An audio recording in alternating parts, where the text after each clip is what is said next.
విద్యార్థుల బంగారు భవిష్యత్తుతో ఆడుకుంటున్న అయాన్ డిజిటల్ పరీక్షా కేంద్రం ఆంధ్రప్రదేశ్ రాష్ట్ర ఉప ముఖ్యమంత్రి వర్యులు కొణిదెల పవన్ కళ్యాణ్ అరకు అడవి తల్లిబాట పర్యటనలో భాగంగా సోమవారం ఉదయం ఎన్ఏడి నుండి పెందుర్తి మీదుగా డిప్యూటీ సీఎం ప్రయాణిస్తుండగా ట్రాఫిక్ అంతరాయం లోపించింది. ప్రధానంగా చిన్న ముసిలివాడ అయాన్ డిజిటల్ పరీక్షా కేంద్రంలో విద్యార్థులకు జేఈఈ మెయిన్స్ పరీక్షలు గత వారం రోజుల నుండి నిర్వహిస్తున్నారని, కేవలం డిప్యూటీ సీఎం పవన్ కళ్యాణ్ పర్యటనలో ట్రాఫిక్ అంతరాయం కలగడం వలన విద్యార్థులు పరీక్షా కేంద్రానికి 2 నిమిషాలు లేట్ అయ్యిందని, పరీక్ష కేంద్రం బయట సుమారు 20 మంది విద్యార్థులను నిలిపివేశారని తల్లిదండ్రులు మీడియా ముందు ఆవేదన వ్యక్తం చేశారు.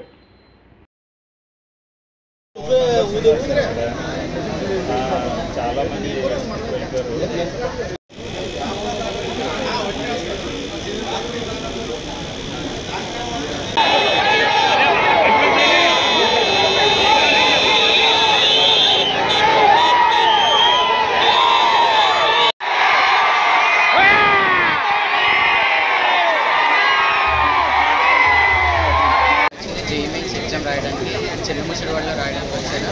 నేను కంచరాపాలెం దగ్గర వచ్చాను. అక్కడి నుంచి రెడీ అయ్యి 7:30 స్టార్ట్ అయ్యాను.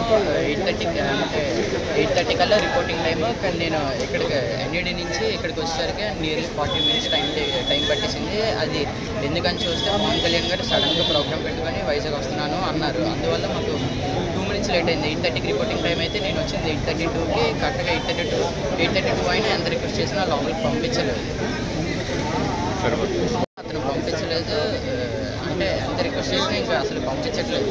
ఇక్కడ ఏం చేయాలనుకుంటే ఇంకా నార్మల్గా ఒకవేళ ఏమైనా చాయిస్ ఇస్తే రేపు కానీ ఈరోజు మధ్యాహ్నం కానీ ఎగ్జామ్ రాద్దామని అనుకుంటున్నాం. నియర్లీ 20 మెంబర్స్ ఉండిపోయారు. కానీ మేము 4 ఉన్నాము. మిగిలిన వాళ్ళందరూ వెళ్ళిపోయారు. నీకు ఆశని పేరెంట్ని 8:30కి ఇక్కడికి రావాలండి టైమింగ్ యాక్చువల్గా. కాకపోతే మేము 8:32కి వచ్చామండి. ఈ 2 నిమిషాలు కూడా ఏంటంటే మాకు ఇక్కడ ట్రాఫిక్ ఆపేశారు రెస్ట్రిక్షన్స్ వల్ల. పవన్ కళ్యాణ్ సార్ వస్తున్నారని. సో నేను అనేది ఏంటంటే ఇదే లైన్లో పవన్ కళ్యాణ్ సార్ వస్తున్నారు. ఇదే లైన్లో ఎగ్జామ్ సెంటర్ ఉంది.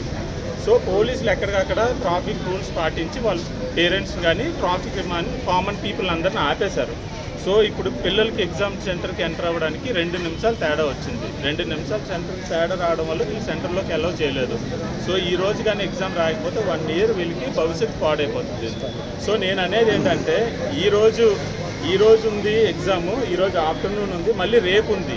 రేపు లాస్ట్ కాబట్టి అట్లీస్ట్ ఇది దృష్టిలో పెట్టుకొని పవన్ కళ్యాణ్ సార్ అయినా సరే ఇది ఇష్యూని ఆయన దాకా తీసుకొని వెళ్ళి ఆయన రిక్వెస్ట్ చేస్తుంది ఏంటంటే ఆయన కనీసం రేపటికైనా ఈ ఉండిపోయిన పిల్లలకి అవకాశం ఇస్తే వాళ్ళ భవిష్యత్తు ఈ 1 ఇయర్ వేస్ట్ అవ్వకుండా ఉంటుందని రిక్వెస్ట్ చేస్తున్నానండి. ఇది వీళ్ళు ప్రాబ్లం అని కాదు, పోలీసుల ప్రాబ్లం అని కాదు.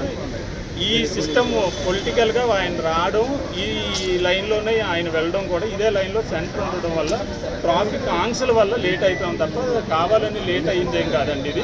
ఇది పిల్లలు కూడా లెటర్ రాశారు. పిల్లల పేర్లు కూడా రాశాము. దాదాపుగా 20 నుండి 30 మంది ఆగిపోయారండి పిల్లలు. చాలామంది ఈరోజు సఫర్ అయ్యారు. సో ఇది నేను పవన్ కళ్యాణ్ సార్ దృష్టికి, చంద్రబాబు నాయుడు గారి దృష్టికి, అలాగే ఎడ్యుకేషన్ మినిస్టర్ లోకేష్ సార్ దృష్టికి ఇది తీసుకొని వెళ్ళాలని నేను మనస్ఫూర్తిగా మీడియా వాళ్ళని కోరుతున్నాను. లోపల మెయిల్ ఐడి ఇవ్వడం లేదు. మెయిల్ ఐడి వాళ్ళకి కూడా తెలియదు అంటున్నారు. లోపలికి వెళ్ళాలంటే వాళ్ళకేవో రెస్ట్రిక్షన్స్ ఉన్నాయి అంటున్నారు.